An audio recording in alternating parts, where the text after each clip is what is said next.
have some stuff on hands like that. Bismillahirrahmanirrahim. Assalamu alaikum. Auntie Fozia, we're here together to chat about pursuing Islamic education as Muslim women. I'm so happy that you were able to join me. So we're just going to jump right in. I want to, I know that you've moved, for example, from California to Austin, Texas, and you're there now. Even if it's maybe not the best place you want to be, but you're there now and you're hunkered down, mashallah. What's your day-to-day like at home? Walaikum assalam. Bismillahir Rahmanir Rahim. I'm so excited to be here. I'm a mom of two. I have a boy and a girl, alhamdulillah. My daughter's not yet two, and my son just turned 8. I work as a GIS analyst, and I am also a student of Ribaat. And I just love learning through this platform. And one of the biggest reason is time. And as a working mom, I have no time. I have 2 small kids too. And so I just love the structure of it. I just love that it's easy. So I'm from the Bay Area, and before that I am from Southern California. I moved to the Bay Area after I got married. And so I did not come from a practicing family. So when I started this journey, I started from the very basic. Like I remember, so I walked into a halakha with Ustada Rania. That was back in 2012. And I did not have kids at that point in time. And that halakha was just, I had never seen anyone like her. Like, oh my God, she's super educated. She's got kids. She's working and she's doing this. And I've never learned from women. And over a period of years, my parents, my mom, she would just drag us to this auntie's halakas. Their first thing would be, I don't know. I was like, I don't want to go. But, they tried. And we were, so when I They walked into tried. this 2012 This is halakha, I was Dr. like, Rania Awad, right? yes, Ustada Rania, Ustada Rania Awad. And she was not well known at all at that point in time. So it was just a little group of us sisters, like 5 or 6 of us. And it was like 5 minutes from my house. And I was like, girl, you got no excuse not to attend this thing. So, it was just so easy. I would come from work, change, go over there, and it was just us 5 or 6 of us. She was not well known. Nobody knew who she was. Now, mashallah, may Allah increase her. She's so popular and she's like everywhere, right? So it just was like life-changing. I just walked in and I just was like, this is what's been missing in my life. And before that, I had a dream, which is like another story. I don't want to overtalk. Wow, that's So amazing. that kind of led me to this journey. So and then, after attending a halakha with Ustada Rania for a year, we got to go to Hajj. And then, Hajj is just another thing. SubhanAllah, my life just changed. And then when I came back from Hajj, I was like, all right, I can't attend this halakha anymore. I need something really serious. Wow. So And how old she's, were you, Auntie Fozia, when you started the halakas and when you went to Hajj? I was in my late 20s. Okay. Yeah, 27-ish, something like that. So I don't have any good timelines because my kids are just my memory, Yeah. So yeah, so I was in my late 20s, and like I said, I did not grow up with Islam in our household. We were very big on Eid and Ramadan and Taraweeh and Eid prayers and stuff, but Yeah. other than that, and so at that point in time, and Sada Rania mentioned in our halakha that, oh, her teacher from Syria is starting these classes and it's an Inshallah. online platform, and I was like, oh, whatever, I don't want to do it. I don't want anything online. What am I going to do with online? It's probably like, because I like the feeling of being in a halakha with my ustada and surrounded by my sisters, you know, and spending, but it was a very, like I said, basic halakha, and one of my mentor sisters, she started taking classes with Ribaat, and I was like, okay, let her be the guinea pig in this experiment, and I bet she's not gonna like it. She'll probably um hate it, and I'm just like, I don't have time for this. You know how we put on these blocks and stuff? I don't have time. Like, I had plenty of time. I had no kids, girl, so I had time. Oh yeah, we You never know. realized how much time we had pre having kids and then after. So, and then when she started, she just absolutely loved it. And then in 2014, I took my first Ribaat class, and it was the companions class with Danse. And it was very old school. We had like Adobe Connect, and it was, we could only see Anse and she could see us. And it just was like, it just started from there. So that was like your first online learning for Islamic studies platform. Wow.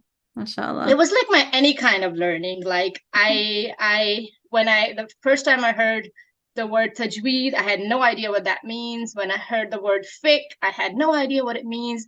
I could not read the Quran at all. When the first time I took my tajweed class with one of the Ribaat Anses, I couldn't even do Surah Falak, and I cried after the class. I was like, what have I been doing with my life, Ya Rabbi, that I've wasted so much of my time? I can't even like connect with your words. What is going on with me? I just was so disappointed in myself as a person.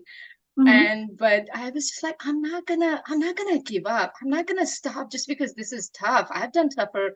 You equate it to something worldly. You're like, oh, I've got a master's degree, I have this job, and I have like all of this accomplishments at work and everywhere, but I can do this. So then I had my wonderful beautiful son, and I'm just like, I got hit by a bus, rolled over by a train. And I was like, I cannot continue these halakas, this in-person things, this in-person anything, because it just was so hard to coordinate with work. And what do I do with him? And then I felt guilty, like I can't leave him. And then I was just like, all right, I'm gonna take a class, even if I don't finish the homework. Mhm. I'm gonna take a class, even if I fail. Nobody fails in Rabat, but in our minds, we constantly compare our religious education to our, for lack of a better word, secular education. Like, oh, I'm Of not course. getting A's, So you're like, I was like, I'm gonna do this. I'm just gonna do it. I'll just do it, do it, do it. Like, so there were so many years that I took classes and never finished the homework. There were so many years I would just, for a couple of years, I just like until he got a little older, I was not able to finish any classes at all. Yeah.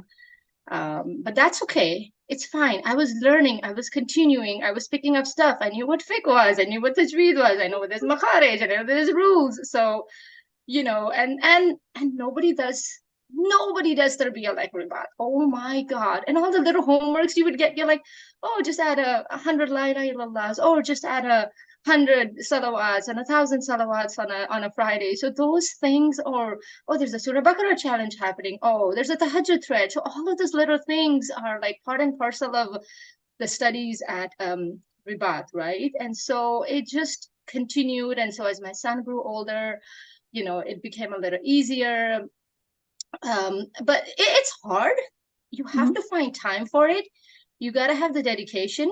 And I would say try to give your best to Allah. I mean, we can't always do it.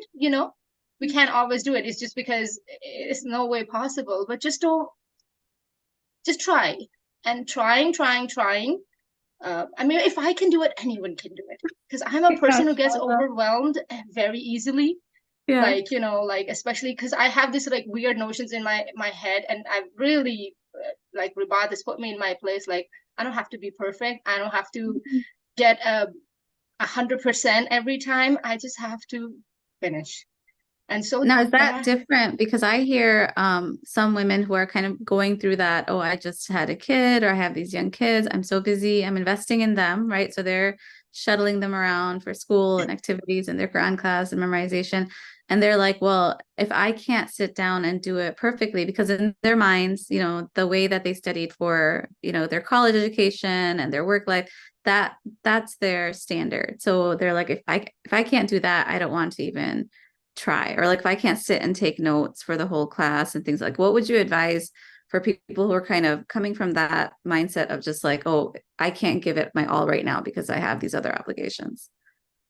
first of all, there's never going to be time in life ever, ever like what as and as our children grow older, they don't have they're not waking us up at night, but there's so many other responsibilities of schoolwork, And schoolwork has to be done, projects have to be done, things have to be right there and then. And when they're little, you have the flexibility. Okay, you know what, here's some toast, let me just, you know, finish my work while you eat toast. So that does not happen with older kids, and so they have like a different demand. And I would say don't overthink it. Don't be an overthinker. You know, the biggest thing about an online platform is you can go back to the recording, listen to it, and make notes. And like I said, like dedicate some time for yourself, whether that means staying up late at night, an hour, or it means getting up early in the morning. You know, dedicate some time for you. Take it as a relaxation break for yourself. You know, make some notes or don't make notes, whatever works for you, you know. And over a period of time in this journey, you will learn what works for you. What may work for me may not work for you. What may work for you may not work for me. And just, I would just say, do it. What's the worst that you're going to do? What happened? You fail? Like, so what? You're still learning something. You know, you'll still get the benefit of these anciats who just are like just another level. You'll still pick up like little tips about life. And this is going to help you balance your life as a mom, as a working woman, as a wife, because, you know, our teachers are constantly telling us to be the best us, you know. So it even applies to your life. If you have an argument with your husband, you'll think about it and you say, oh man, I shouldn't have said that. Maybe I'm sorry, right? That's a tip you'll get from your aunts. Like, you know, Auntie always says, don't have Put your coffee ego and aside. yeah, don't have coffee and tea with your bitterness. You know, are you fun to live with? Fun stuff like that. It just kind of plays in your head, right? And if you have children, it's even perfect because they are gonna see your dedication to this, and they're like, what is she up to? These kids don't listen if you talk, Yeah. right? But they listen. Like my son, the background that you have, this is our permanent Zoom background. Oh, for sure. Even when he's taking Quran classes, he's like, Mama, can I use your classes background? Oh, He just like, and then, you know, even when he takes his own Quran class, he refuses to take like online classes, but his Quran class, like, can I use your, he specifically requests that. He's like, nice. can I use that, your background? I'm like, sure. You know, so, you know, and I'll show him my books and I'll show him what I'm doing and I'll tell him, listen, I have to study right now. Listen, I'm learning this. And you can apply it to them. Like, I remember teaching him like about like wudu. And since I learned it in fiqh through Ribaat, I was able to help him with all the stuff, all the steps. And we made this phenomenal board game that his teacher just absolutely loved, right? And, you know, the other day we were talking about like azan and ikama. I went and pulled out my fiqh book and I'm like, okay, the steps and stuff. And so you are learning you're teaching your children what you're learning. You know, there's so much stuff you're picking up, like so much stuff. For me, Ribat has been like life changing. You know, I was like I said, when I started, I couldn't even read the Quran, you know, and now I'm on the Khidmah program, going slowly through it. And inshallah, my dream and goal is to get the five juz ijaza. I look at it like once every week to remind myself, like, what am I, you know, Striving. striving for? And through all of this, kids, move, everything, like subhanallah, I only have two certification classes left, hadith part 2 and fiqh part 2. So inshallah I get to MashaAllah. graduate next year. Yay. MashaAllah. Yay. That's so exciting. Yes, I'm just telling my family, especially my kids, you know, my son, I'm always like, listen, I gotta graduate next year, so you gotta like preparing him, you gotta help me out over here, you gotta do things on time and this and that. And so, you know, just do it. Don't overthink it. Don't think you don't have time. You think you're gonna have time, and you know, when you're 50 or 60, or you know, like you won't may not have your health. Who knows, you know? So just don't overthink any of it. I mean, anyone that I asks me about this, I'm just like, why are you overthinking this? What's preventing you? You Coming know, from an overthinker, that's really, that's helpful. I'm an overthinker. I'm like, oh, I need to get like a perfect score. And I really had to let go of those notions for my life because listen, I am not, you know, my, you know, 21-year-old person who's in like grad school and, you know, undergrads and getting all these degrees and living in my parents' home, right? I am a mom of two. I work a full-time job. I don't have time to overthink this. Get it done, you know? And MashaAllah. it's just do it, please. Like whoever I you love it. if anyone's on the fence about this, like I tell all of my friends who ask me about this, I'm like, what's the worst that's gonna happen? They're like, what about the homework? I'm like, you're gonna fail, take the class again, take it again. And I've taken some classes 3 times. Yeah. Mm-hmm. Yeah, same here. So, what? That's you're gonna fail. You're not. You're still learning something. You're always learning something. Just do it. Don't overthink it. I mean, and like you said, I am an overthinker.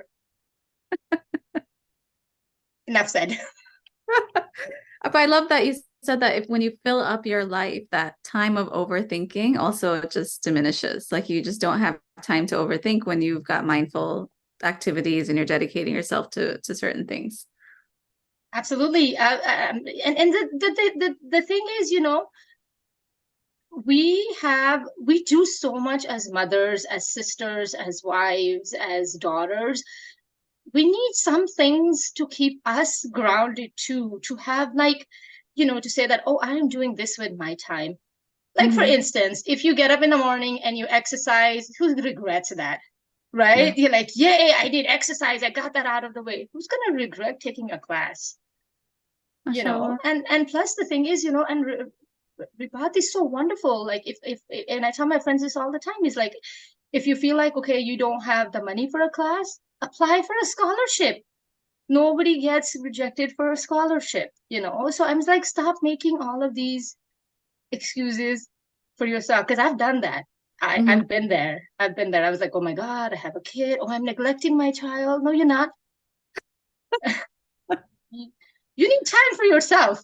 Just don't I have love that. this is like my personal halakha. I love it. Okay, so what would you advise women who are like, I don't fit the image or what they think is the image of a student of knowledge? Oh God, I mean, I did not.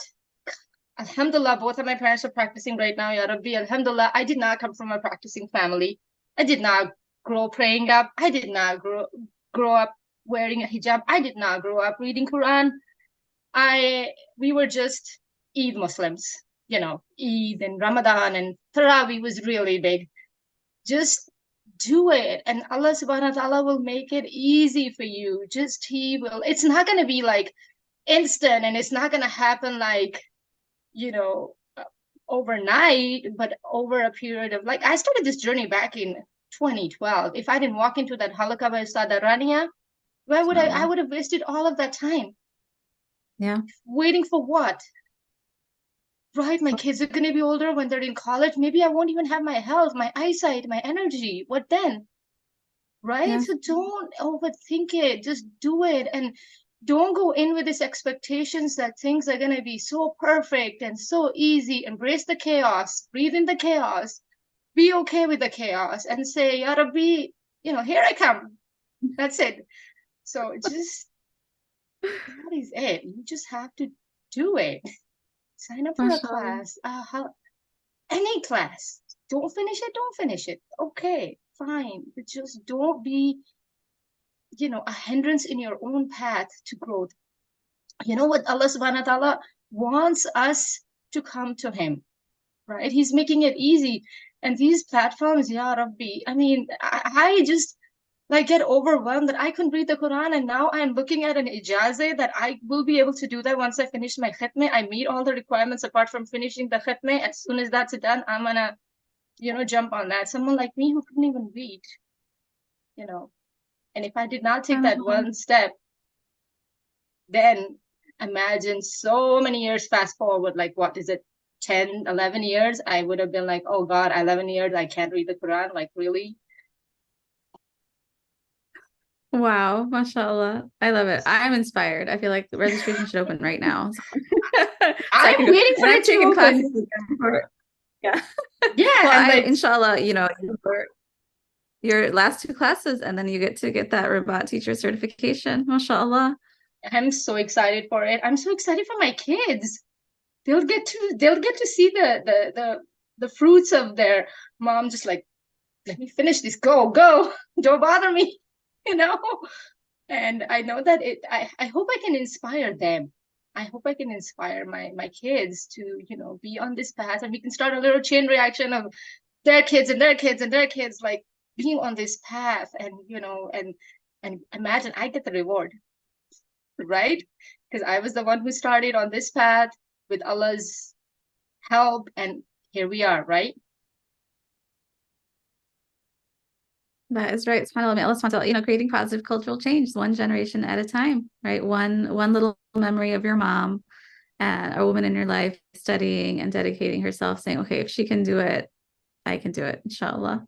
Inshallah, inshallah. And I wish all of my sisters to just to be on this path. I wish I could go door to door on all the Muslim homes and talk to their women and be like, sign up for a class.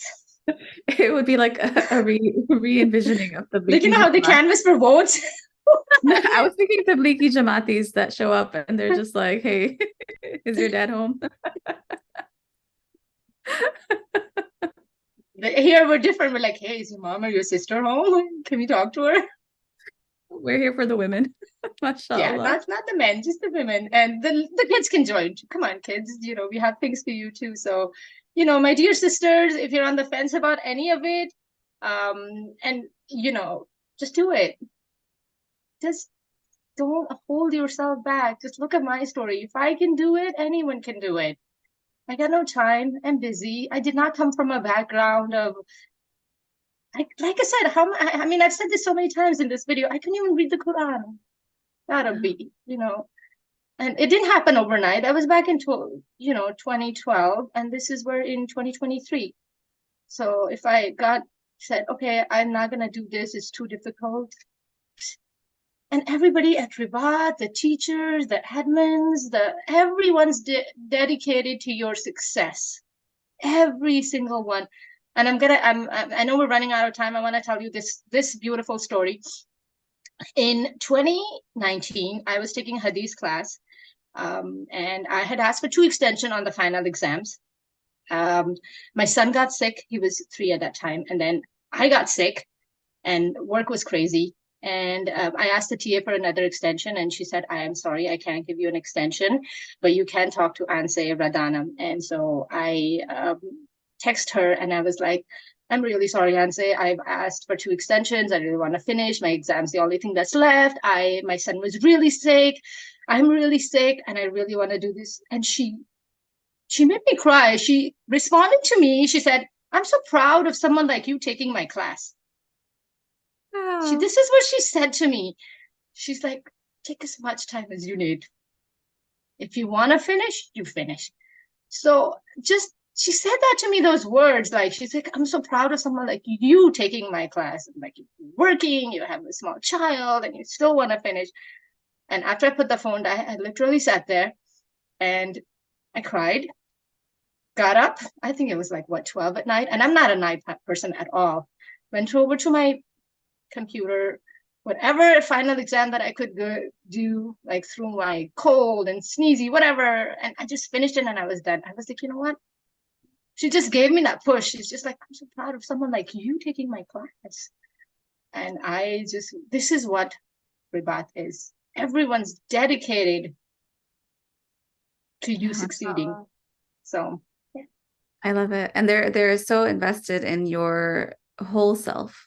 Like everything it is that you're doing. They're not trying to compartmentalize and say, okay, this means you're successful or this means you're successful. It's just the whole thing. And they are just bringing you up. MashaAllah. That's the beauty of all of these teachers. MashaAllah. MashaAllah.